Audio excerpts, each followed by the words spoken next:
Pela primeira vez, o Japão anunciou que intervirá militarmente se a China invadir Taiwan.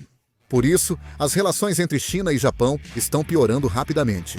A situação está tão ruim que o cônsul-geral da China em Osaka chegou a dizer que o primeiro-ministro japonês, Takaichi, deveria ser decapitado. Hoje vamos analisar esse assunto com mais detalhes. Vamos conferir agora. O premier japonês, Sana Takaichi, debateu, em 7 de novembro, no Comitê de Orçamento da Câmara, o envio das forças de autodefesa caso a China invada Taiwan, respondendo sobre um bloqueio naval chinês à ilha. Até então, o Japão adotava ambiguidade estratégica por sua relação com a China. É a primeira vez que o primeiro-ministro japonês fala em intervir e apoiar militarmente Taiwan no conflito do Estreito.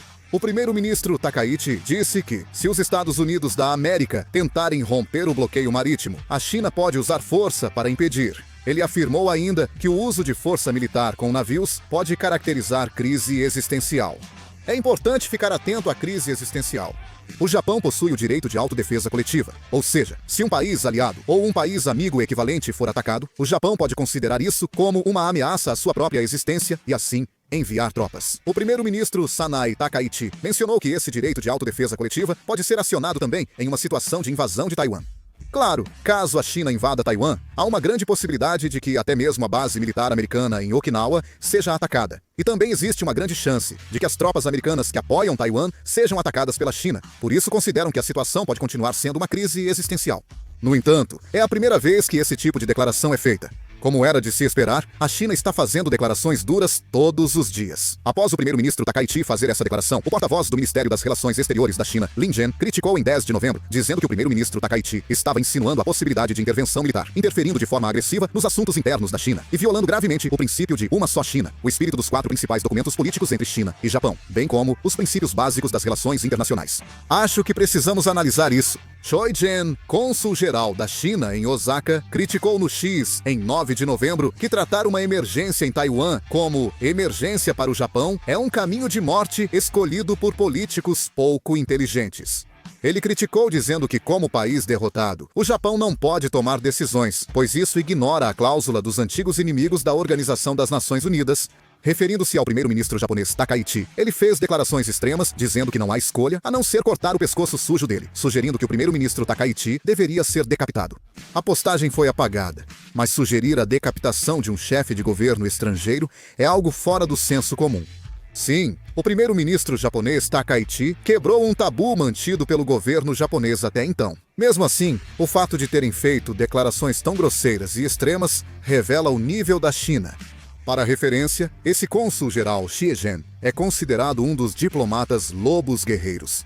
Além disso, a embaixada chinesa no Japão também criticou o Japão ao postar no X que, citando o antigo estado fantoche da Manchúria, criado pelo Japão Imperial, o Japão usou várias vezes ao longo da história a desculpa de estar à beira da sobrevivência nacional para lançar agressões externas. Mesmo dentro do Japão, as declarações recentes estão causando grande repercussão. A oposição critica a primeira-ministra Takaichi por, segundo eles, provocar a China sem necessidade.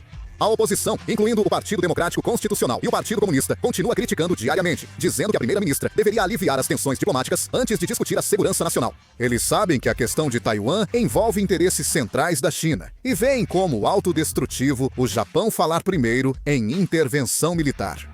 O Japão segue sem declarar intenção de intervir em Taiwan, mantendo ambiguidade estratégica. Isso era um tabu na diplomacia japonesa, mas o primeiro-ministro Takaichi quebrou esse tabu. A oposição teme que essa declaração não termine apenas como um simples deslize verbal, mas possa realmente servir de pretexto para um conflito militar. Se o Japão apoiar Taiwan militarmente, pode virar alvo de ataques chineses junto com os Estados Unidos da América. Se uma situação dessas acontecer, a segurança do território japonês não estará garantida. Por isso, a oposição critica, dizendo que o primeiro-ministro está fazendo uma aposta perigosa com a vida dos cidadãos. O conflito diplomático entre China e Japão cresce ainda mais. Diara Minoil, secretário-chefe do gabinete do Japão, afirmou que o post do cônsul-geral Xie Zhen foi muito inadequado para um diplomata chinês e pediu explicações à China. Lin Jian, porta-voz do Ministério das Relações Exteriores da China, disse que as declarações do primeiro-ministro Dakael Silbom sobre autodefesa coletiva são equivocadas e perigosas, pois incentivam conflitos sobre Taiwan e ilusões de separação. A China expressa forte insatisfação e oposição. O primeiro-ministro Dakael Silbom afirmou que não vai retirar suas declarações, sugerindo que o conflito entre China e Japão deve persistir. Esse comportamento agressivo da diplomacia chinesa é resultado da diplomacia do lobo guerreiro. Desde que o presidente Xi Jinping assumiu o poder, a diplomacia chinesa mudou completamente de uma abordagem moderada para uma postura agressiva. Os diplomatas chineses fazem críticas e zombarias explícitas contra outros países no exterior, e isso é apresentado internamente como patriotismo. A declaração sobre decapitar o cônsul-geral Xi Jin deve ser entendida nesse contexto.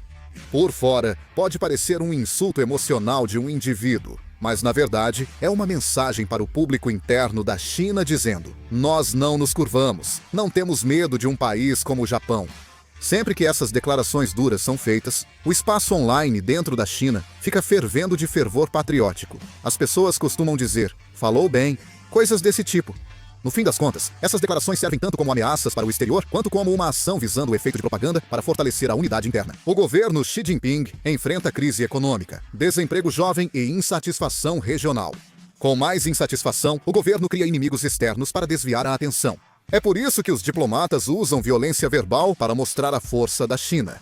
Essa diplomacia, guerreiro-lobo, piora as relações externas, mas para o governo chinês, facilita o controle interno. Isso porque pode fazer com que o povo direcione sua insatisfação para o exterior, e não para a liderança. Por isso, a diplomacia chinesa ainda hoje considera mais importante mostrar firmeza nacional, mesmo que tenha que suportar críticas internacionais. A fala do cônsul-geral Xi Jin sobre cortar a cabeça do premier japonês foi provavelmente uma performance para se destacar como símbolo da diplomacia do lobo guerreiro. Esse comportamento é visto na China como sinal de diplomata leal. Mas isso é interessante. Conflito diplomático entre China e Japão se intensifica.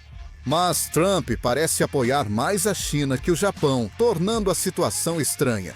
Em 10 de novembro, o presidente dos Estados Unidos da América, Donald Trump, foi questionado sobre declarações extremas de um diplomata chinês ao premier japonês, Takatsu Sana. O presidente Trump respondeu que nossos aliados nos exploraram mais no comércio do que a China.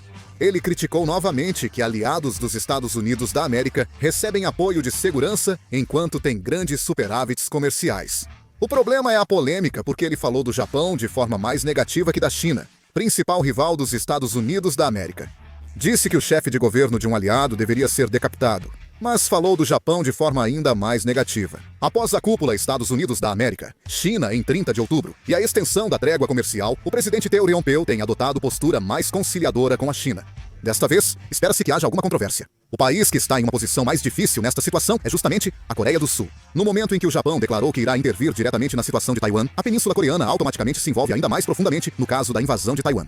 Até agora, mesmo com a presença das forças americanas na Península Coreana, sua missão estava focada na contenção da Coreia do Norte. Porém, daqui para frente, é grande a possibilidade de que a Coreia também assuma o papel de base estratégica de retaguarda para as forças americanas em caso de emergência envolvendo Taiwan.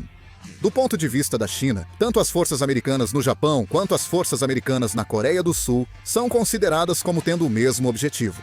Rotas militares de apoio a Taiwan podem usar portos e bases aéreas da Coreia do Sul. Se isso ocorrer, a China verá a Coreia do Sul como território inimigo. Até agora, Seul tenta equilibrar relações entre Estados Unidos da América e China.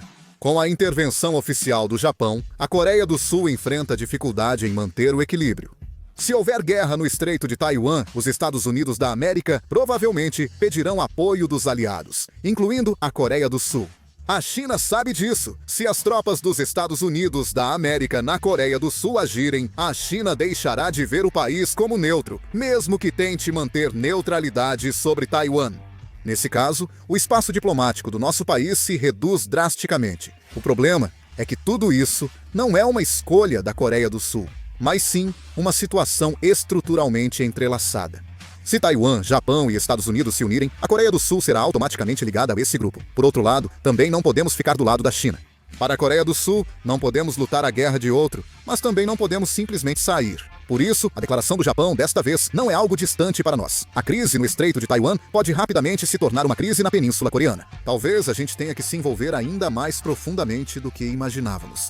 Claro, se realmente considerarmos uma invasão de Taiwan, nosso país provavelmente não participaria diretamente da guerra ou enviaria tropas de combate, usando a Coreia do Norte como justificativa. Agora que o Japão invocou abertamente o direito de autodefesa coletiva, acho que nossa estratégia diplomática também precisa de alguns ajustes. No futuro, os Estados Unidos podem realmente mencionar esse tipo de declaração ao Japão e perguntar o que a Coreia fará. Para o nosso país, seria uma situação bastante desconfortável. De qualquer forma, olhando para a situação atual, parece que o conflito diplomático entre a China e o Japão vai aumentar ainda mais. Espero que nosso país faça uma escolha sábia nesse meio tempo. O que vocês acham da situação atual? Por favor, deixem seus comentários. Vou encerrar o vídeo por aqui. Muito obrigado.